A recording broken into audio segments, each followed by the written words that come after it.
If you like what you see, hit the subscribe button, hit the like button. Like button gets us higher up on the algorithm.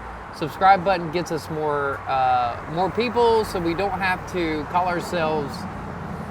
It's 7. All right. So. And the tilde. And the tilde. The symbol for boron.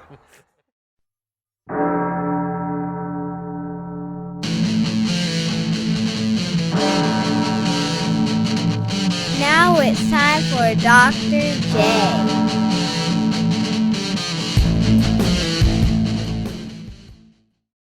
It was a joke. Jerry Seinfeld, years ago, he was talking about taxi drivers in New York. Right. He said, got into a taxi cab. He said, I don't know what's happened because the names are getting more and more complicated for the taxi drivers. This one guy, it was like 8 consonants and the symbol for boron.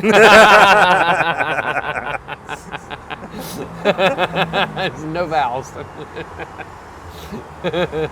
Oh, yeah. Yeah. Seinfeld. So. No, so we were on the way over. Okay, you got a problem. There's that was good too. That's good. I like both of them. I like the other one better. Yeah, well, yeah, I figured you would because it's got a little bit of a rock sensibility to it. Yeah. That has no rock sensibility No, at all. I'm going to tell them what we just listened to. Well, we just listened to The Middle by Zed. Zed? Zed, yeah, and he has like different people come in. Oh, he's a DJ. Yeah. Yeah. Well, in this group, the one with Monsters, they're kind of like a DJ type group. Because you hear, there's a dude named Little Bear, or Black Bear? Black Bear. And then Lana Del Rey. No, Demi Lovato. It's Demi Lovato. That's not Lana Del Rey. Yeah, this is Demi Lovato. Although you talk about people that kind of get you going. Lana Del Rey's Summertime Sadness. Yeah. That is a great song. It is. It's good stuff. I listen to that one like every day, like 15 times a day for like a month. Really? Yeah. Well, now you understand. Oh, I get it. Now you understand. So we were listening, there's a song out right now called Monsters by All Time Low. And it's got, I think the dude's name is Black Bear. And then Demi Lovato. I know I recognize the voice. Yeah, it's Demi. Black Bear. Yeah, he's the one that does the second verse. Okay. The pseudo rap. So I've driven my partner insane with it. Now I'm starting to drive him insane with it. I've listened to that song 5 times between campus and here. All I heard was, Alexa, play it again. Alexa, play it again. Oh my God. Which I can see your friend saying. Yeah. Oh my God. Oh my God. Assholes. So, no, it's a little pat on the head that I get. I know you like it.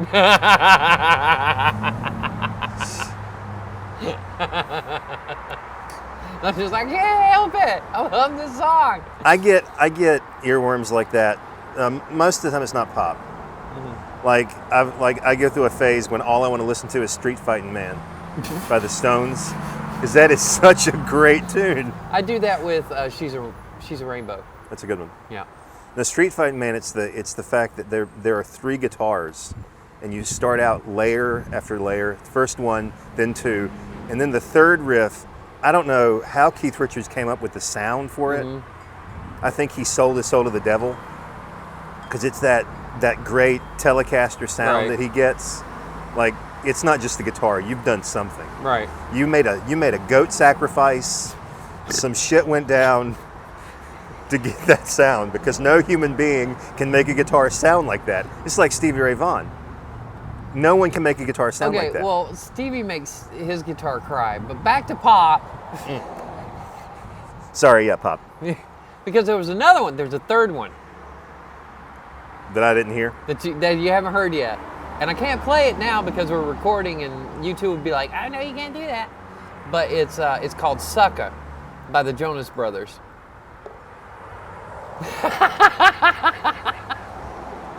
Can't like- get enough of that one. You like a Jonas Brothers I song? get hooked on it. It's a good song.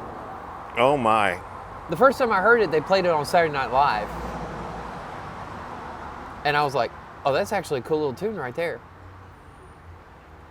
Were they actually singing it on Saturday Night Live? Yes, they were actually. Yeah, this wasn't. What was her Avril name? Lavigne? No, it wasn't Avril Lavigne. It was Jessica Simpson's little sister, Oh, yeah. Ashley Simpson, where she did her little dance and ran off. My wife's, well, I guess one day ex, but her brother refers to Avril Lavigne as April Laverne.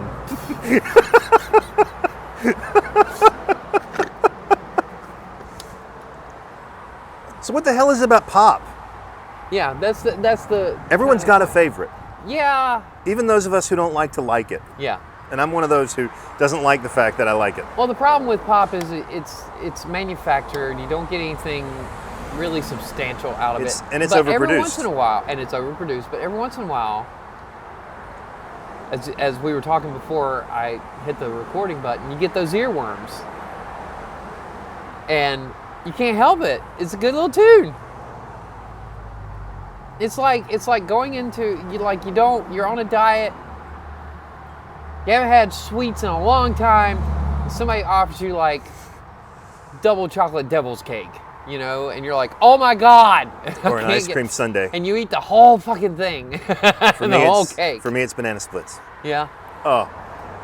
And that's what some of the pop music's like. Mm-hmm. Is it's insubstantial. Yeah. Or I guess that's the Well, right and word. that's the thing about this song. It's not insubstantial. Because one of the lines is so fantastic. It's, why am I a sucker for all of your lies? Strung out like laundry on every line. Wow! They actually wrote a good line. Yes, they did. And it's fantastic. And that's what pop is capable of. Yeah. Unfortunately, it doesn't achieve it very often. Because producers don't know what's good. Another good example, Billie Jean. Well, okay, but he's the king of pop. So And that's pretty much the crown. he does, everything he did was gold. Yeah, well, not everything. You get into the later stuff and it's not that It's great. not the same, no. No, you get past Dangerous and it all kind of sucks. I mean, Scream was decent with Janet, but that was more her than him. Yeah. The older she got, the better she got. I would agree with that. Wardrobe malfunction and all. Yes.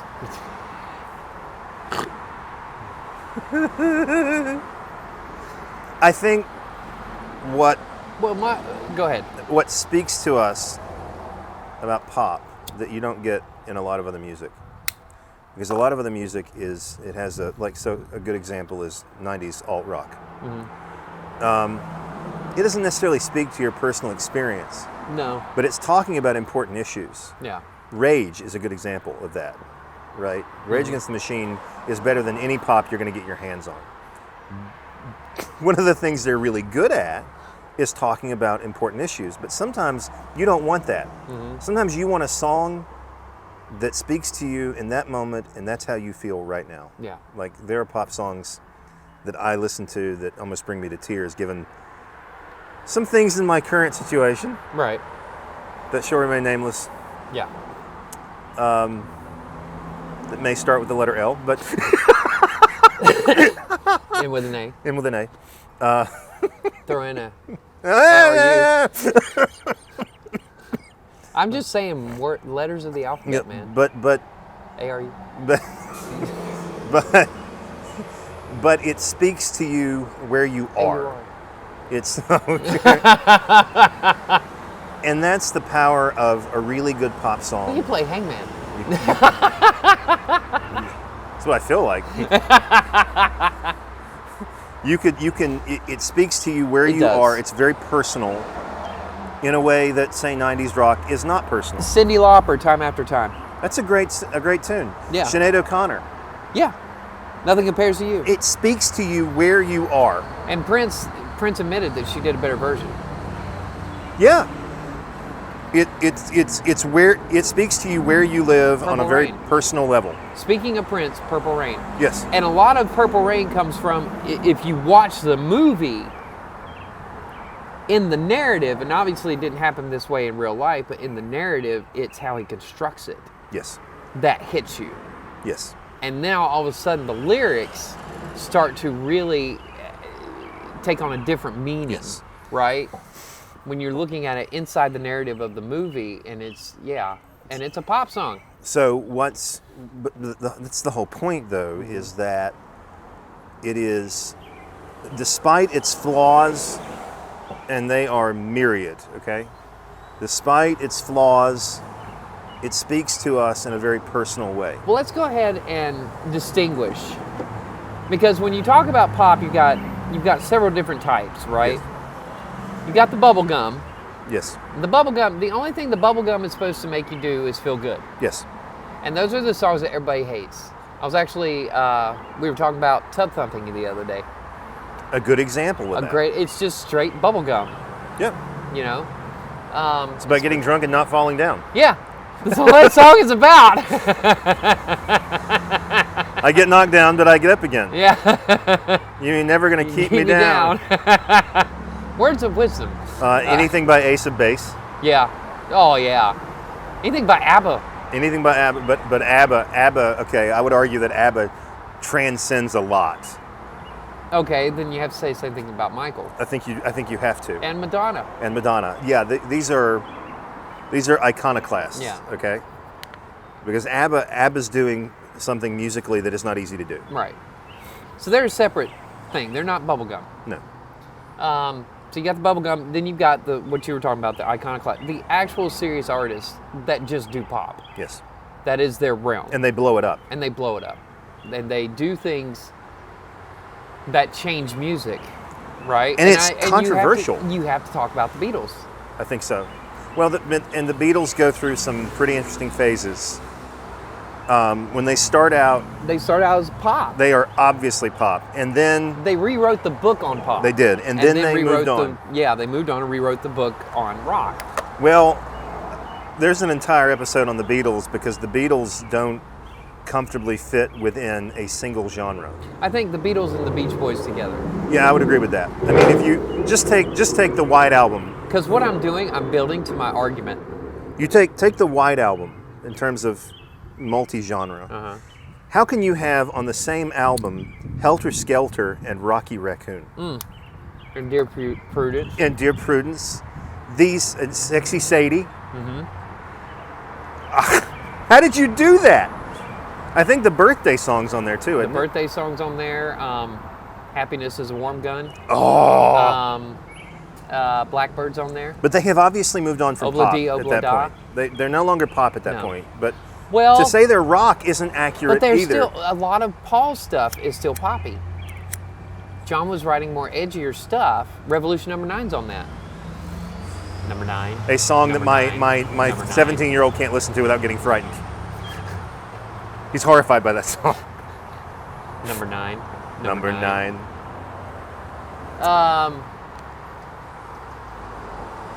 Yeah, I'm building to my argument. I'm going to Anyway. drop the bomb at the end. So we've got Bubblegum, Iconoclasts. Yep. What's next? The divas. There's an entire subsection of divas. You start with Aretha, Yes. Diana Ross. Yes. I'm going through Donna Summer. Oh yeah. Yeah, remember? And then you get to Whitney, Diva. the diviest of the divas. Yes. Mariah. Yes. You got the little I used to call them divots. Or Divettes. The yeah. little divettes, Yep. you know, like Britney, Yep. Christina, Yep. Pink. Yep. Pink is weird. Pink Pink crosses could be, boundaries. yeah, she could be an iconoclast. She could be. Because she also does rock. Yeah. Well, she does a lot of stuff. She's awesome. And we're not saying anything bad about these people. No, this is Maybe just about Whitney, but I'm Crack. just burnt out. I'm not. Whitney was awesome. I'm burnt on her. crack is whack. Yeah. It's the dumbest shit she ever said. This is the shit we're going to get shut down for, Jason. Talking shit about Whitney Houston. So, no, I just got burnt out on her. I think we all did. And I think I got a little burnt on Mariah, especially that first album. She makes you, yeah, and then that damn Christmas song every year. You got to hear that song. Yeah. And you don't want to listen to it, but you can't stop yourself. You can't stop because it's an earworm. It's like a train wreck. You can't look away. You're kind of hoping to see some blood on the tracks. Oh my God. You know, I mean, it's awful. So Divas, Iconoclast, Bubblegum, and then you've got the singer-songwriters. You can't really. Are they pop? They are. Like okay, who? like Carole King. Well, Carole King's weird because, and Joni Mitchell's weird because they are obviously influenced by folk. You've also got. And James Taylor too. You've also got Melissa Etheridge. Yes. Sarah McLachlan. Yes.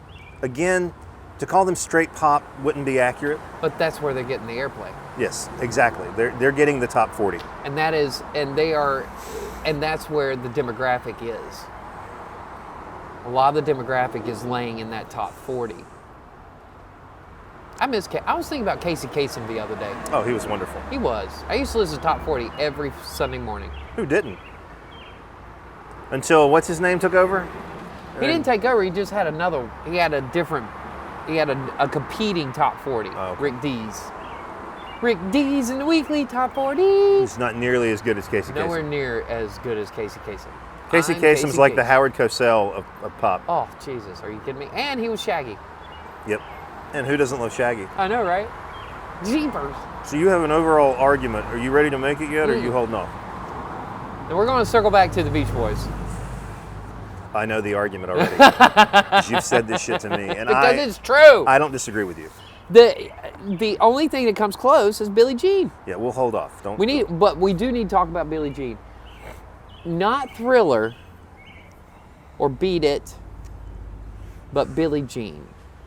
Because Not bad. Not Man in the Mirror. No. Man in the Mirror is a great song. They're all great songs. They are. Like I said, Up to Dangerous. Once you get past Dangerous, forget it. But what was the one he did that was kind of a mix of greatest hits plus new stuff? History. And it was spelled His Story. Not a great album. Yeah. I didn't care for it. I tried. Dangerous was good. Dangerous has got Smooth Criminal and yes. Yeah. Another great song. Yeah. Billie Jean. Billie Jean.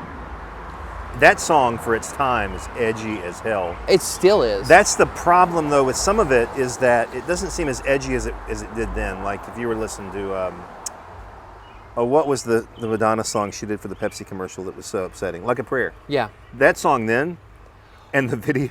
The video is what pissed everybody off. We talked about it in youth group when I was a Baptist, and the youth minister was not happy. Well, no. Because he knew we were listening to it. It's a black Jesus. Yeah. He knew. He's like, I know you're listening to it, and it's satanic. All right, speaking of Madonna, Papa Don't Preach, I'm in trouble. Papa Don't Preach, I'm in trouble deep. Yep. But I made up my mind, I'm keeping my baby. That's 1984. Yes. And Billie Jean is 1984. And very similar. Yep. Both dealing with illegitimate children. Yep. Except Billie Jean, he's like, it's not my kid. I didn't do it. It's not my kid until the end. The kid is not my son. The kid is not my son until the end when she shows the picture and he says, the baby has my eyes. And so he admits to the listener, he doesn't admit to his girlfriend, but he admits to the listener, that is my kid. He's been denying it the whole song. It gets to the end when he talks about how she showed him the picture. The kid has got my eyes. Fuck. When you actually read the lyrics of that song. It's powerful. It is. That's some deep shit. And that's why it changed everything. Yes. That's the iconoclast, though. Yep. Is they take these sacred cows and they set them on fire. Yeah. Do you remember Kyrie by Mr. Mister? Mm-hmm. Again, another one. Okay, so the other thing. So the two big names. Well, there are so many names from the 80s, but two of the big ones that we talk about a lot. Not you and I, but me and her. Kenny Loggins, Yeah. Hall & Oates. Would you say it's a zone of danger? A zone of danger? Lana! Lana! Lana! What? Lana! What? Danger zone.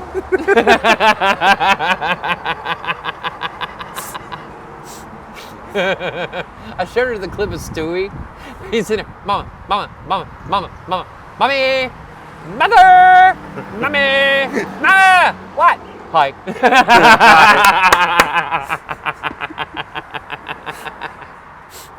Stewie's great. He's awesome. And Brian the dog. Yeah. Didn't Brian die? A couple times, I think. And he comes back. He keeps coming back. My favorite thing with Stewie though is when she's sitting there, he's got the tooth coming in, he's teething, and she's got the little broccoli, and she's flying. Look, Stewie, it's an airplane. And he's like, damn you, damn the broccoli, and damn the Wright brothers.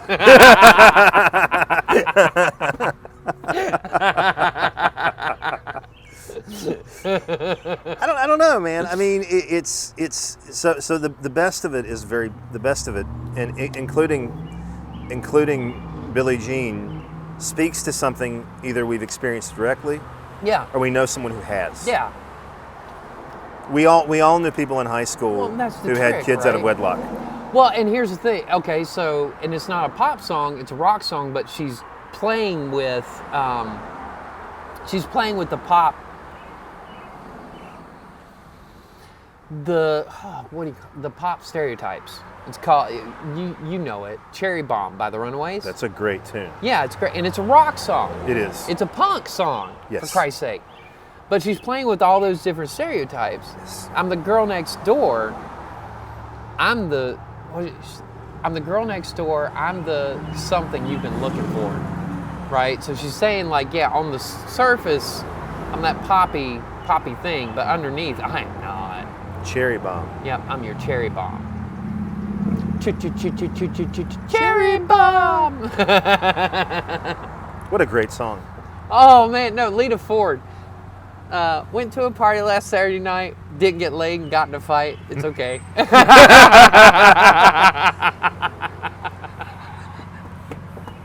What a line. Everyone loved her. Mm-hmm. Kick your ass. The best stuff is edgy. Yeah. But even the stuff that's not still strikes a chord because Yeah. Whatever they're singing about, you've been there. Yeah. Yeah. Everyone's been brokenhearted. Yeah. In the case of the song that you love right now, Yeah. everyone's been in a relationship that has been horrible, but they would kill to have it back. Yeah. Even though it was the worst relationship ever, they miss it. Yeah. You know, it's like the song by Ben Folds, "Missing the War." Yeah. Oh, although they're not pop, know. they're something else. If you're going to talk about Ben Folds, you got to talk about the Battle of Who Could Care Less. Oh, Where he says, "I know you've got that picture in your wallet of you dressed up like Yeah. the Cure." yeah. Fire pewter portraits Yeah. of general apathy and major boredom, Singing singing whatever and ever, amen. Well, and rocking the suburbs, man. Yep. I'm rocking the suburbs, just He's like playing with John pop Bon in that Jovi. song, too. Yes, he is. Just oh, he's the riffs are pop. yeah. Well, and the chorus, you know, I'm rocking the suburbs, just like John Bon Jovi did. I'm rocking the suburbs, and you said they were talented. Yep. I'm rocking the suburbs like Michael Jackson did. Yep. Rocking the suburbs, they said he was talented. So it's interesting how he plays with that. It's fun how he plays with rocking the suburbs. He's wonderful. Just drove to the store, get some preparation age.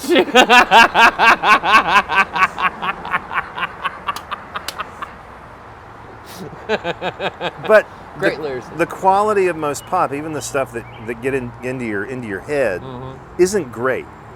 No. And you know it's not going to last. That's why you call it bubblegum. It's the Yeah. bubblegum shit that you're not going to, like Barbie doll Yeah. or Barbie. The name of the song was Barbie. Or Barbie Girl.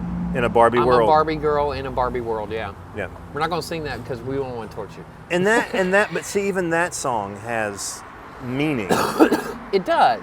I think it sounds like bubblegum pop Mm-hmm. until you listen to the lyrics. Mm-hmm. And you realize she's also playing with the genre. Mm-hmm. So the best stuff always plays with the genre, but I think the reason why... Hi. We almost had a car wreck here, folks. Either that or they knew me. Oh, the humanity. No, there was a car pulling out, and Oh. they had to slam on the brakes. Was it you with you? I was out here the other day, and someone just yelled, "Jason!" Jason! Yeah. You were like, what was that? I don't know, but they know you. It's my town. Yeah, your town. We're all just living in it. So I don't know. Even the stuff that is ephemeral, Yeah, okay, still speaks to us. yeah, Because, and I keep coming back to it, but I think this is why it's universal yeah. in a way that a lot of the music just isn't, right? So, classical music's a good example. I think it's universal, but it's not universal for the same reason. Right. Like, if you listen to Ode to Joy, you don't necessarily immediately have that moment of I've been there. I mean, you Right. have, because everyone's had that moment of sheer bliss, and that particular symphony captures it, but it requires a lot of thought, whereas bubblegum pop requires zero thought and almost no engagement whatsoever. Right. It's just there. And we listen to it over and over and over again and it's usually about love or relationships. Yeah. Yeah. You won't find a lot of bubblegum pop that's not about relationships Or parties. or parties Yeah. or getting laid Just or getting, hooking up, just having fun. having fun or being devastated, Yeah. you know. Or, Those are the slow songs, right? yes, having your heart broken. What's Elton John? Sad songs they say so much. Yeah, Yeah. exactly that. Well, you've also got Billy Joel, who came out in the late '70s with the song "It's All Rock and Roll to Me." Yep. You know, and he's talking about all the disco people making fun of him. That sounds right. Yep. No, and then you've got, but see, then you've got, okay, so this is how stupid our generation is. And I'm talking about the Gen Xers. Yeah. Okay? Because there are probably Xers watching this right now. They're like, no, you can't talk about this particular stuff. New wave is pop. It is I don't pop. give a shit what you say.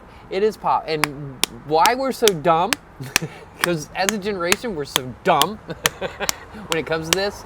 We will defend new wave as not being pop. But the reality is, Robert Smith is a pop songwriter. Well, okay, so let's kind of qualify this. Okay. See? No. I agree with you. It's pop. is. That's. I don't see how anyone could make the argument that it's not pop. New wave is where the record companies got a hold of punk. Yep. And force the punk bands into doing something different, throw the synthesizer in there and do something else. But what I was going to say What is... was interesting, though, was how the Brits took off with it. What I was going to say is let's qualify that. I Yeah. think it's much easier for us to identify it as pop because we're the second cohort. Right. I think the first cohort that came up with it, it's sacred. Yeah. And so they can't possibly imagine it's pop. There are people in our cohort that think it's sacred. She is fussing right now. I think there's nothing wrong with something being... The word pop comes from the word popular. Yeah. And just because something's popular doesn't mean it's bad. It just means it's popular. And then you get into the 90s, right? The problem with the term alternative, and we talked about this when we talked about the one about Gen X music. Mm-hmm. That term was problematic from the get-go because the minute it went mainstream, it's not alternative anymore. No. What's the alternative? Pop? Well, it is pop. Mm-hmm. The minute you get on Top 40 radio, you're pop. Yep. The minute your singles show up on the Hot 100, you're pop. Yep. Because the interesting thing, this is what's really cool. If you go back, now they've since, Billboard has broken out even more subcategories, but back in the day, back in the 80s and early 90s, you had the Hot 100, and then you had the subcharts for rock, where they had to deviate, and African American music like R&B and eventually rap. Yes. But the Hot 100 was always the pop chart.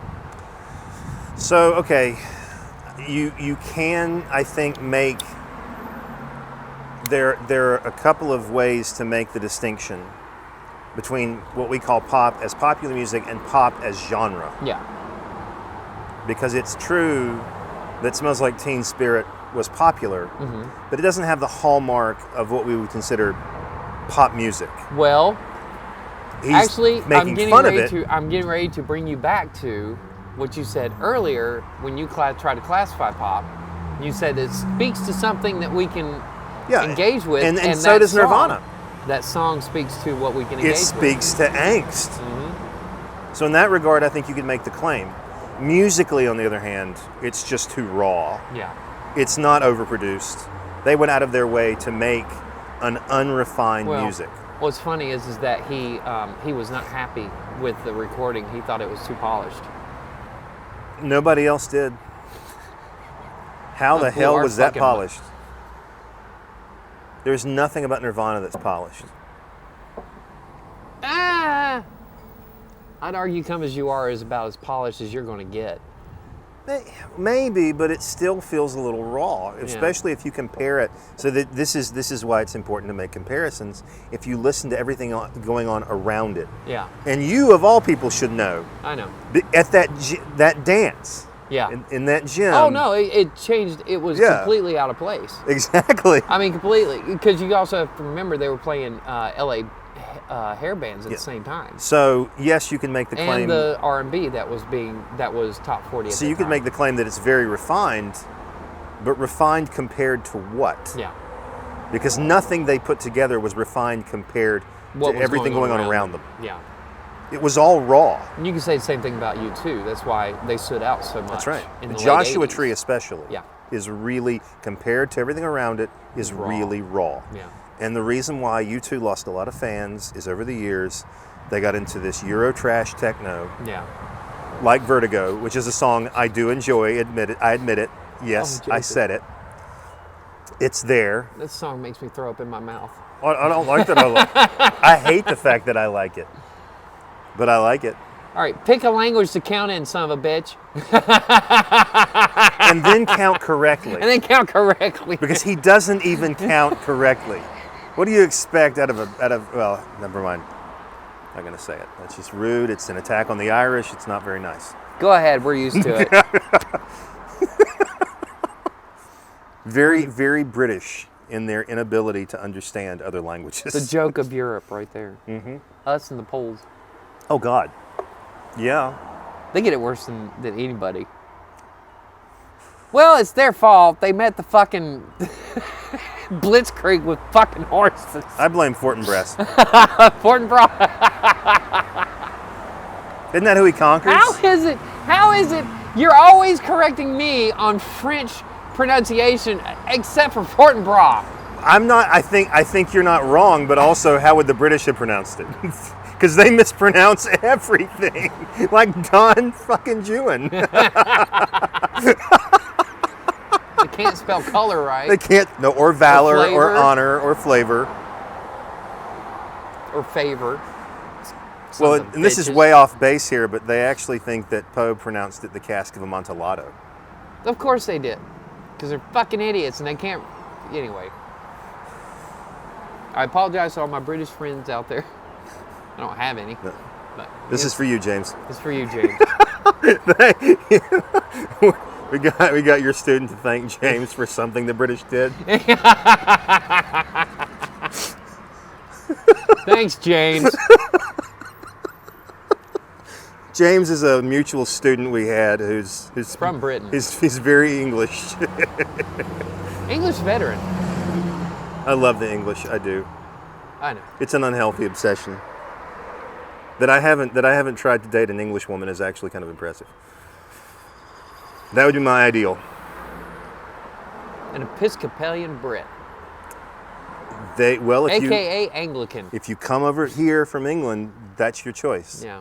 You're going to be an Episcopalian because that's all you got, unless you want to go to the Anglican Church of America who hate gay people. So no. I mean, if you're talking about just pure popular music, I think you have to expand the expand the field a lot. Yeah. The good example of other pop, we didn't talk about this, that almost never works out well is the power ballad. I know. Well, I'm thinking there are a couple. There are a couple, and there were a couple that really spoke to people at the time they were made. On Bon Jovi, New Jersey, everyone was singing "I'll Be There for You." Everybody loved that song. Yeah, I'll Be There for You. Every Rose Has Its Thorn was very popular. Oh, it's a horrible I can't stand that song. Patience is a really well done song. Hey, and the Chris Cornell version is Which I haven't heard it. Oh, it's phenomenal. Is it all acoustic? Yeah. Just like the original? Yeah. But the original version is phenomenal too. Sweet Child of Mine. When you're going to talk about power ballads, you got to talk about Sweet Child of Mine. You can't not talk about it. Because he influenced so many guitarists with that riff. Oh, Slash? Yeah. Yeah. Oh, it's so good. It's so good.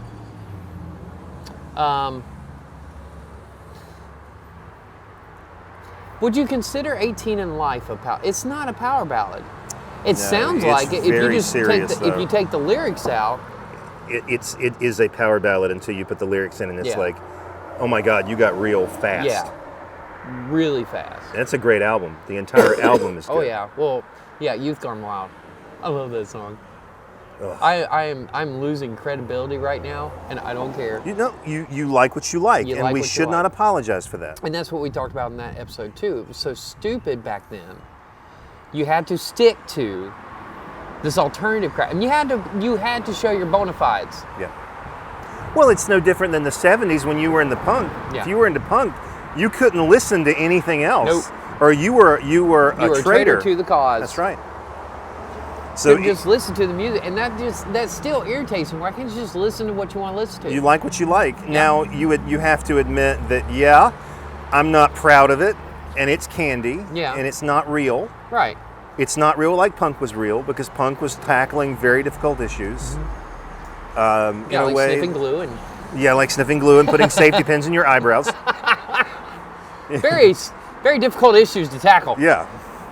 No, but they were talking about homosexuality. They were talking about sexuality in general. They're talking about xenophobia and nationalism. Yep. With Sex Pistols. My favorite song out of that whole period is by the Buzzcocks, "Orgasmatic." He's talking about this kid who just sits at home all day and masturbates, and how he's throwing his life away. For me, it's either Anarchy in the UK Yeah. or London Calling. London Calling. Oh, phony Beatlemania. Yeah. Has bitten the dust. Oh, It's a great line. he's so good. He's so good. So, okay, and we'll talk about, there's the pop punk, Yeah, which is kind of it was co-opted. yeah. That's when punk died. But if you go back, and I encourage anybody who's listening, go back and listen to Green Day's Kerplunk. That album. It's a great album. This is before Dookie. Yeah. Go and listen to that, because lyrically, he's talking about a lot of crazy shit and trying to deal with it. My favorite song on the entire album is called "Who Wrote Holden Caulfield?" And it's about a kid that is kind of like Holden Caulfield, but and I said Caulfield, didn't I? Caulfield. It's pronounced either way. Yeah, either way. Who fucking knows? It's probably pronounced Ben Johnson, but we read it as Holden Caulfield. Actually, it's pronounced Fortinbras. Fortinbras. Eddie Fortinbras. No, and it's talking about a kid who just kind of sits around and does nothing. Trying to think of the chorus is because there is a boy who fogs his world, and now he's getting lazy, makes a plan to take a stand, but always ends up sitting. Someone help him up, or he's going to end up quitting. Yeah. Now this comes out in like 90. Yeah.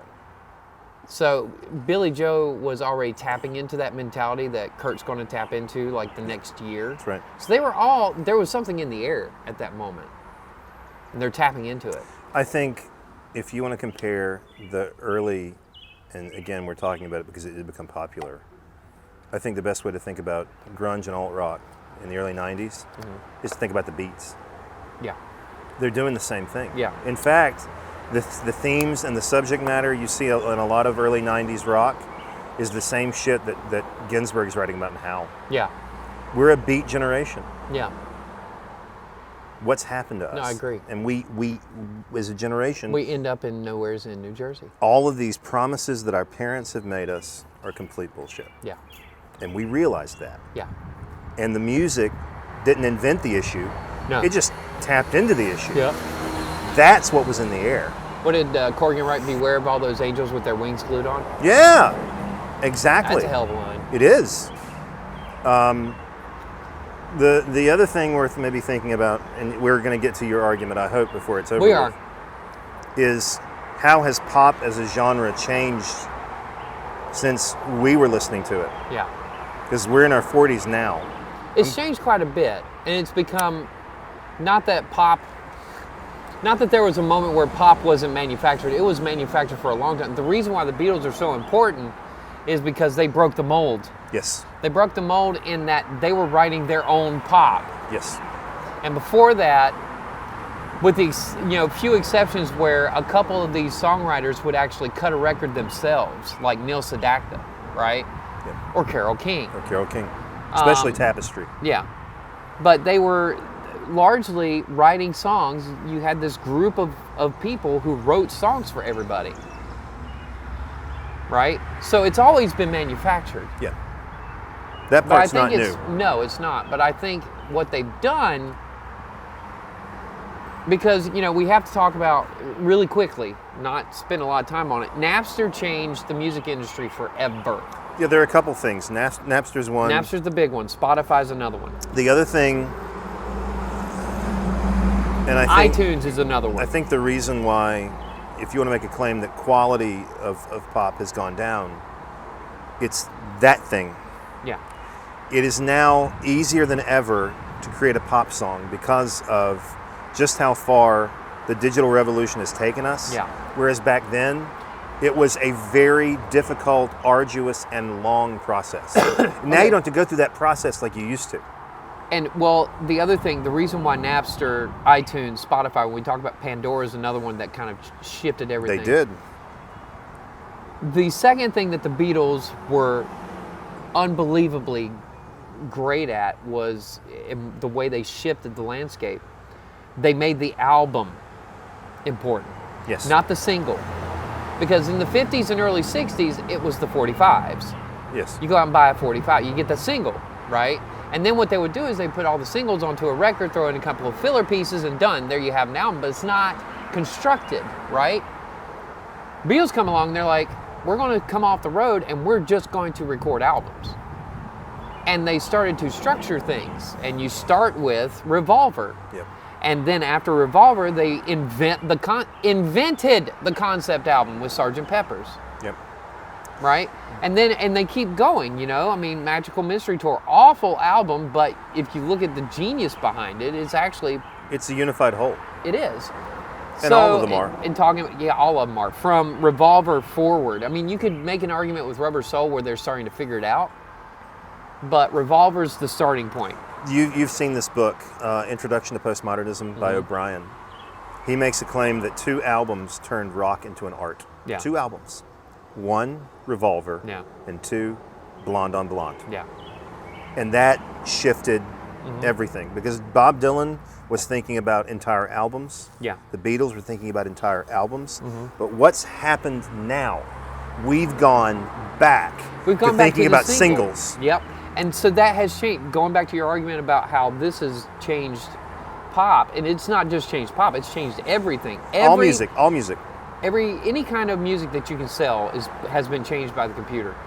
And the accessibility of recording on the computer. I mean, I've been working on an album for a few years now. Yeah. And I've been doing every bit of it on a laptop, this very laptop.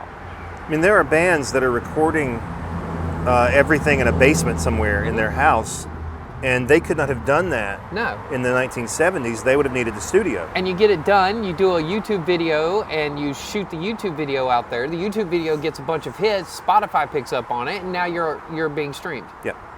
And that's how it's working now. And so it is. We've come back to the single. So I don't listen to a lot of albums now, but I can almost guarantee you that they're not nearly as unified as they used to be. Well, and I think the mixtape idea, because that evolves into what we have now, which are the customized playlists. You know, where you build a playlist. All from the mixtape. All because of the mixtape, because we were, you know, when we were kids, if you really like somebody, you make them a mixtape. Here's a mixtape. I hope you like it. I got one of those. And then a couple days later, did you listen? Did you listen to the tape? Did you listen to it? You listen to the 4th track? Yeah, the 4th track. That's how I really feel. That's kind of how I feel. Did you pick up the theme? Yeah. No. Maybe. Well, and you haven't listened to it? Oh, you lost it. And there was a lot of work. I'll make another one. And there's a lot of work involved, and we don't think about it this way. Ton of work but involved what in a you're mixtape. doing, you make a mixtape, and we don't think about it this way. It'll make perfect sense to you when I say it. What Spotify's doing, what Napster's doing, what iTunes is doing. Napster's gone. Did. Is they're archiving. Yeah. It's just archiving. Yeah. Which is what we were doing with those damn mixtapes. Yeah. Just archiving. Yep. You're right. Archiving it around a theme. Yep. Now, I'm glad we have these platforms. Yeah.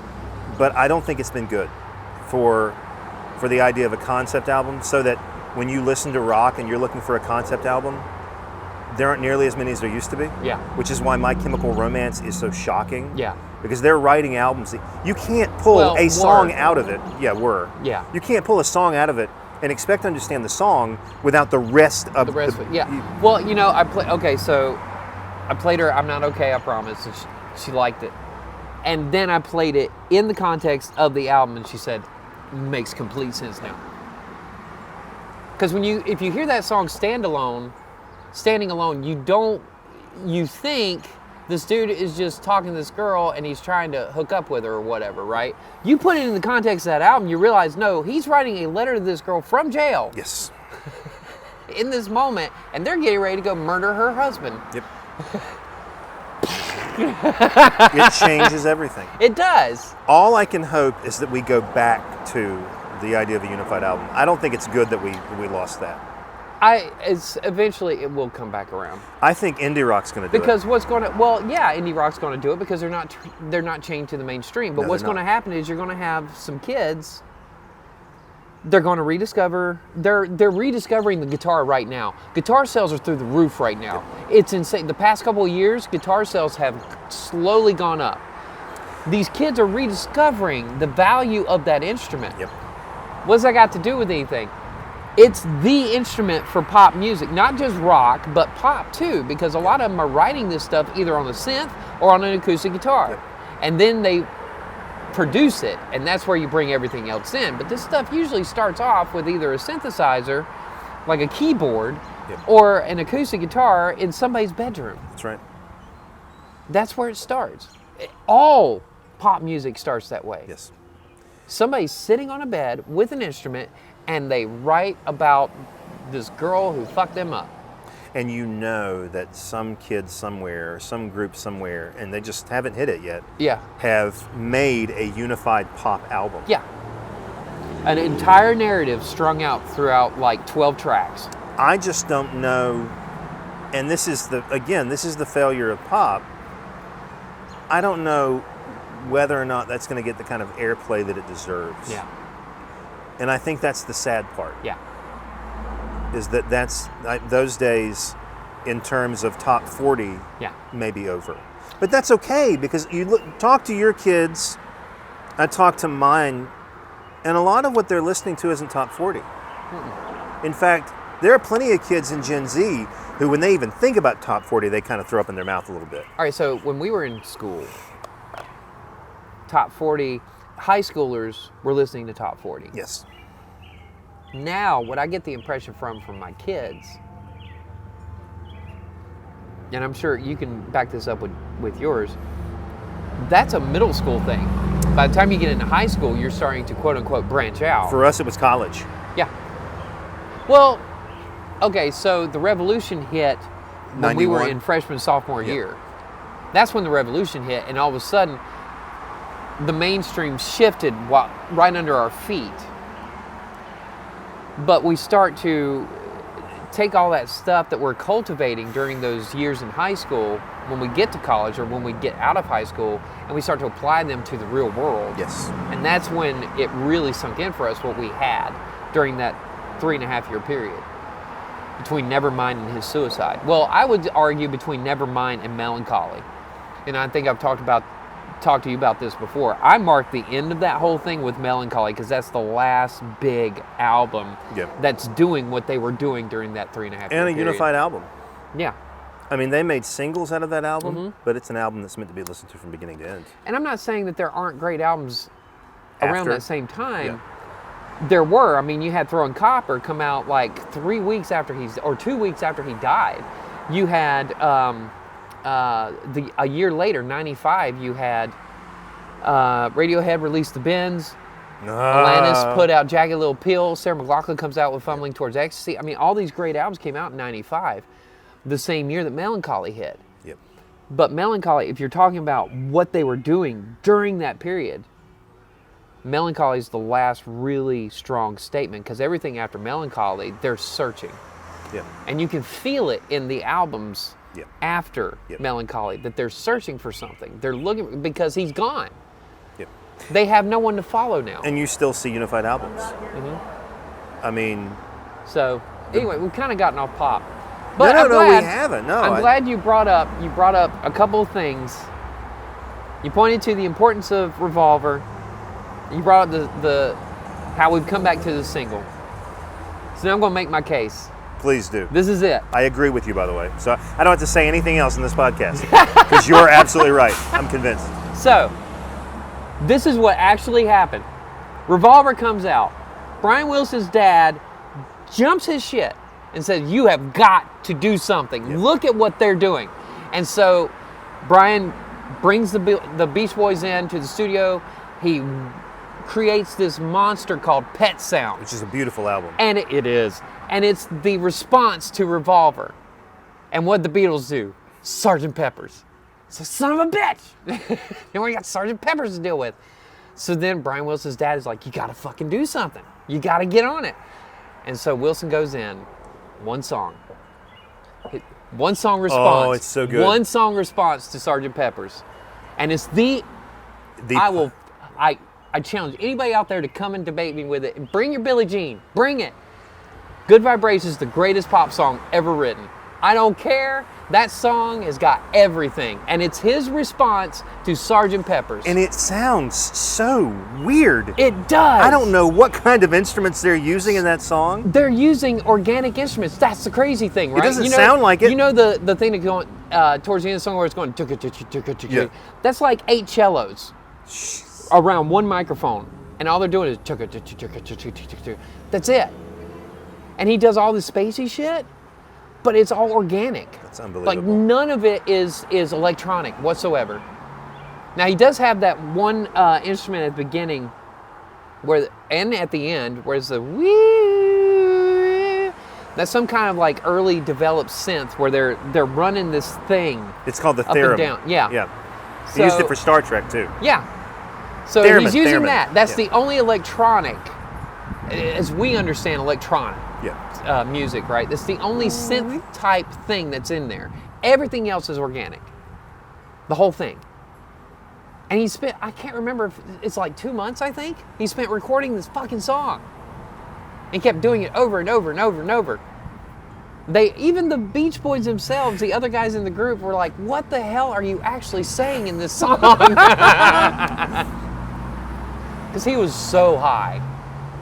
Yeah. And then he went to bed for 10 years. And he went to bed for a decade and said, "Fuck all y'all." But Good Vibration, oh my God. That song. It's a great song. Like I said, bring your Billie Jean. And the Billie Jean bass line is phenomenal. But Yeah, you're not saying these other songs aren't great. You're just No. saying when you compare them, yeah, you're not going to beat Good Vibration. no. I don't care. And you were talking about the single, and it's just the fact that he spent so much time on that one song. Oh, it's art. It is. It's art. It does not fit well within a genre either, though. it defies everything. Yep, it does. Best pop song Ever. ever. Yeah. So, And I can say that because the Beatles aren't writing pop. They're writing something else. They're Mm-hmm. doing something else. well, you could argue that a lot, especially if you look at Pet Sounds, he's getting away from that beach pop. Yeah, which is that what they were known for. Yep. I mean, Sloop John B. What a fantastic song. Heroes and Villains. The whole damned album. Yeah. I don't think there's a bad song on that album. No. It's like Revolver. Yeah. Find a bad song on Revolver. Right. I challenge you. Mhm. You will not find a bad song Nope. on Revolver. And the way they ended that album, Tomorrow Never Knows, Oh, right?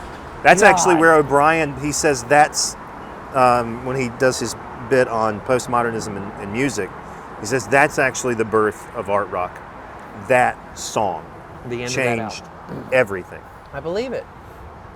Most of it's done backwards. Yeah, which is insane because no one was Turn thinking off that your way yet. mind, relax, Relax and go flow downstream. Yeah, flow downstream. Oh, What a line. and how you and that's the best part of that album is you start out with Taxman, Yeah. which sounds like older Beatles. And You Yeah. have no idea where this album's going to go. Right. Then Eleanor Rigby, Yeah. and then by the end, Yeah. Well, What you've the also fuck got is Here, this? There, and Everywhere. yes, you do. Where? How did you arrive from Taxman to Tomorrow Never Knows? Yeah. How did that happen? Well, and Got to Get You Into My Life is in there. Which doesn't make sense with the Yeah. rest of the album. That song is previewing what Paul's going to do later on Let It Be and Abbey Road. Yes. Because if you go through Sgt. Pepper's and the White Album, there's not an equivalent to that song on those. Well, maybe Obla Di Obla Da. But Okay. Yeah. when you finally get to Let It Be and Abbey Road, now you start to hear Paul pick back up with what he was doing with Gotta Get You Into My Life. It's like that album's basically a preview of the next 5 albums. Yes. Yellow Submarine's on Revolver. And mind blowing. Yeah. Oh. Why do all the monsters come out at night? Why do we sleep where we want to hide? Why do I run back to you like I don't mind if you ruin my life? Given the number of times you listened to it, I'd be disappointed if you didn't know it already. Why am I a sucker for all your lies, Jason? Strung Everybody- out like laundry on every line. Everybody is. I just have that kind of power. Sweet. All right. I'm the barber. It's Dr. J. Peace. Stop.